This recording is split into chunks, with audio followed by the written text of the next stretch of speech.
Hello guys, welcome to our YouTube channel. ഇന്നത്തെ ഞങ്ങൾ ഓച്ചിറ അമ്പലത്തിൽ ഉത്സവത്തിന് പോയിക്കാണ്. നെല്ലിക്കുട്ടനാണെങ്കിൽ ഫസ്റ്റ് ടൈമാണ് ഓച്ചിറ പോകുന്നത്.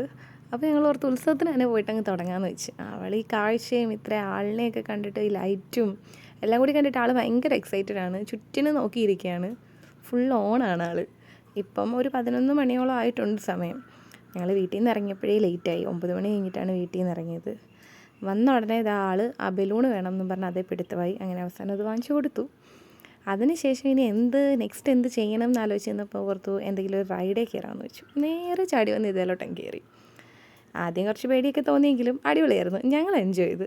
അതുമല്ല അനന്തൂട്ടനുമായിട്ട് ഞാനങ്ങനെ ഉത്സവത്തിന് പോക്കൊക്കെ വളരെ കുറവാണ്. അപ്പോൾ ഈ പ്രാവശ്യം ആൾ നാട്ടിലുള്ളതുകൊണ്ട്, കുറച്ച് നാളായിട്ട് നാട്ടിലുള്ളതുകൊണ്ട് ഞങ്ങൾ ഓർത്ത് ഈ പ്രാവശ്യത്തെ ഉത്സവം പൊളിച്ചേക്കാമെന്ന്. അങ്ങനെ പോയി ഞങ്ങൾ റൈഡിലിരുന്ന് കാണുന്ന കാഴ്ചകളാണിത്. ഇത്രയും ടൈമായിട്ട് ഇയാളിന് എന്തെങ്കിലും കുറവുണ്ടോ? എന്ത് തിരക്കാണ് അവിടെ. രസമായിരുന്നു മൊത്തത്തിൽ. പിന്നെ പ്രധാനമായിട്ടും നമ്മൾ ഈ ഉത്സവത്തിന് വരുന്നത് ബജ്ജി കഴിക്കുക, ഐസ്ക്രീം കഴിക്കുക, പിന്നെ കുറേ ആൾക്കാരെ കാണുക, കുലുക്കി സർബത്ത് കുടിക്കുക. ഇതൊക്കെയാണ് കേട്ടോ എൻ്റെ മെയിൻ ഐറ്റംസ്. അതുകൊണ്ട് അതെല്ലാം ഞാൻ വാങ്ങിച്ച് അങ്ങനെ അടുത്ത് കിട്ടിയ ബസ്സും പിടിച്ച് ഞങ്ങളിതാ പോകുന്ന കാഴ്ചയാണ് കാണുന്നത്. നെല്ലിക്കുട്ടൻ അങ്ങനെ അധികം ബസ്സിലൊന്നും കയറിയിട്ടില്ല. കൂടുതലും ഞങ്ങൾ എല്ലായിടവും 2 വീലറിലായിരിക്കും പോകുന്നത്, അല്ലെങ്കിൽ കാറിൽ പോകും.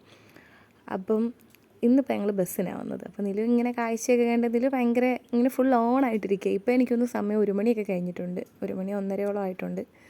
അപ്പോൾ അവളിങ്ങനെ ഫുൾ ഓണായിട്ടിരിക്കുക. ആളിനീ തലയിൽ ഈ തൊപ്പി വെക്കുന്നത് പരിപാടികൾ ഒന്നും ഇഷ്ടമില്ല. അതൊക്കെ കണ്ടോ വലിച്ചു പറിച്ച് കളയുക. അത് വെച്ചിട്ട് ദേഷ്യം വരുവാണ് അവൾക്ക്. അതൊക്കെയായിരുന്നു ഞങ്ങളുടെ ഉത്സവ കാഴ്ചകൾ. അപ്പം നെക്സ്റ്റ് ഒരു വീഡിയോ ആയിട്ട് വീണ്ടും കാണാം. ബൈ.